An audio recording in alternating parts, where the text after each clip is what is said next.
Salam bahagia dan selamat datang ke Stadium Darul Makmur bagi menyaksikan perlawanan minggu kelima CIMB Liga Super Malaysia 2020. Pertemuan di antara Pahang menentang Johor Darul Takzim. Nacho Insa juga berada di situ.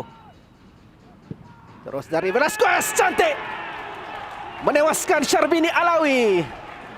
Untuk jaringan awal buat Johor Darul Takzim.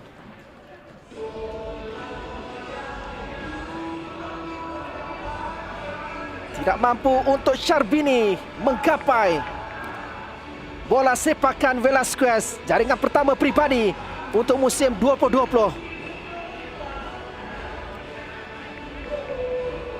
Well, berada pada kelas tersendiri dengan kaki kiri beliau. Leandro telah memilih ke kanan Syarbini kerana melihat sepakan beliau agak deras dan berjaya menewaskan Syarbini kerana jarak yang baik jauh daripada tangan kanan yang cuba menyelamatkan keadaan, dan itu menunjukkan kualiti ya. Baru mengatakan tentang Safawi, tapi Leandro pula menunjukkan bahawa beliau juga boleh melakukan daripada serangan set piece. Selepas perlawanan memasuki minit yang ke-15, Bobby Rizky terlepas. Satu lorongan bijak dilakukan oleh Afiq Fazai. 1 lawan 1. Pertemuan masih lagi ruang untuk JDT. Pintu gol terbuka. Tolakan dan jaringan dilakukan oleh Ramadan Saifullah. Penampilan pertamanya dalam sangat Liga Super. Dan kini beliau mencatatkan nama selaku penjaring.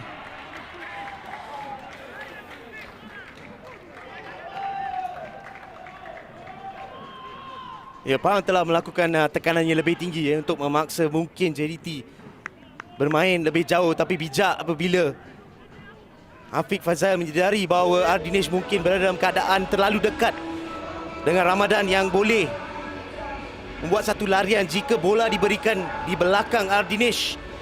Beliau tidak menyedari, dan apabila Syarbini mengambil risiko adalah risiko yang baik bagi saya kerana beliau terpaksa mengambil risiko itu. Tapi mungkin apa yang ditunjukkan oleh Ramadan dalam situasi itu adalah kekuatan fizikal beliau. Beliau tidak berganjak, beliau tidak takut dengan apa yang hadir di hadapan beliau sebelum menyudahkan dengan baik. Dan juga diingatkan untuk terus memakai pelitup muka di tempat awam. Dan di sini Diogo merancang sesuatu. Sepakan penalti untuk JDT. Ramadan yang dijatuhkan.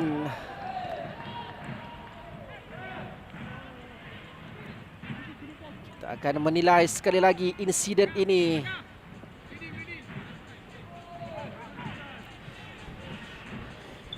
Bagi saya melihat Zulkarnain berada dalam posisi yang tepat untuk melihat situasi beliau membuat keputusan yang awal. Kerana saya melihat Ramadan menyedari, awareness beliau agak baik. Beliau meletakkan badan beliau di antara bola dan gulon. Selepas itu beliau tidak mengambil sentuhan. Mudah dari Cabrera. Memilih untuk melakukan sepakan di bahagian tengah. Syarbini merebahkan badan ke sebelah kanan. Jaringan yang ketiga untuk Harimau Selatan.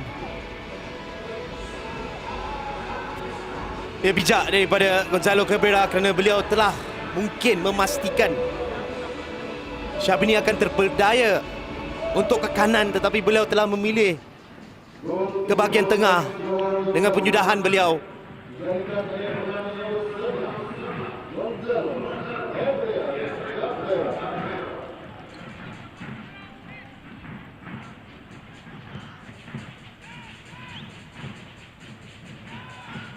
Kesilapan yang mudah membawa padah dari Farizal Malias untuk memberikan ruang kepada Pahang mendapatkan jaringan yang boleh memberikan semangat kepada mereka dari Faisal Alim.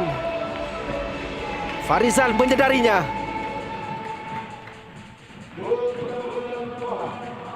Ini adalah bola sepak ya, apabila anda mungkin lakukan sedikit kerja keras seperti apa yang ditunjukkan oleh Faisal Halim untuk menekam beberapa pemain JDT sebelum beliau hadir di hadapan Farizal untuk mendapatkan sedikit sentuhan yang cukup untuk menghasilkan gol. Dan itu adalah reaksi apabila anda mungkin sehaluan dalam tekanan. Itu yang berlaku untuk Pahang dalam gol yang dihasilkan. Mereka telah menekan bahagian kanan JDT. Bobby Rizky. Fokus yang dicari, tabrakan Gulon. Gol yang kedua. Hergulon terus menghidupkan peluang buat Pahang menuju ke penghujung separuh masa yang pertama.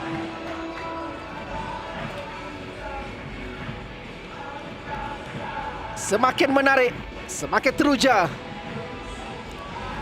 Ini adalah faktor mengapa kita merindui Liga Malaysia. Dah tidak menjagakan pada mungkin minit ke-31 apabila JDT menjadikan gol ketiga untuk mendahului 3-0 habis. Bijak daripada Hergulon. Anda baru mengatakan tentang rekod jaringan beliau sebagai seorang back tengah, dan ini adalah antara faktor terbesar dalam keadaan set piece penjuru.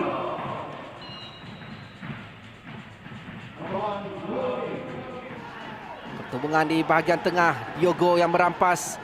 Permainan diteruskan untuk Safawi Rashid. Safawi. Bola yang dapat dipintas dengan segera. Kali ini Nazmi. Antaran dari Nazmi, tandukan daripada Diogo.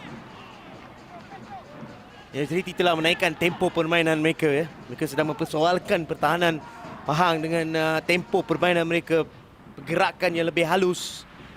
Tapi saya melihat improvement daripada Azhar. Beliau telah mungkin mengambil tanggungjawab, telah memberikan sedikit masa ya untuk settle down. Beliau telah meyakinkan diri beliau. Sekali lagi, positioning beliau sebelum ini lebih baik. Dan kalau anda melihat, beliau mungkin ada kesilapan kerana body positioning beliau lebih menghala kepada bola, tidak menyedari Diogo. Terutamanya untuk Mauricio. Beberapa kali Mauricio mengasari Fazal, dan di sini kedudukan tidak offside untuk Safawi. Dari Safawi diselamatkan oleh Syarbini Alawi. Penting tindakan itu.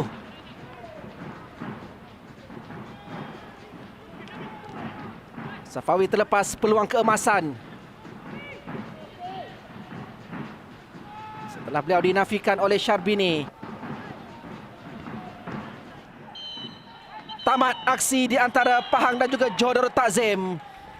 5 jaringan di separuh masa yang pertama kekal untuk memastikan JDT pulang dengan 3 mata penuh.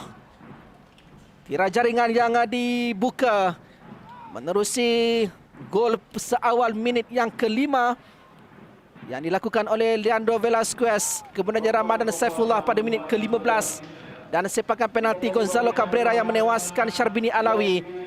Pahang mempamerkan kebangkitan. 5 minit terakhir separuh masa yang pertama menerusi 2 jaringan Faizal Halim dan juga Hergulon. Tetapi 45 minit di babak yang kedua menyaksikan kedua pasukan gagal untuk menambah jaringan.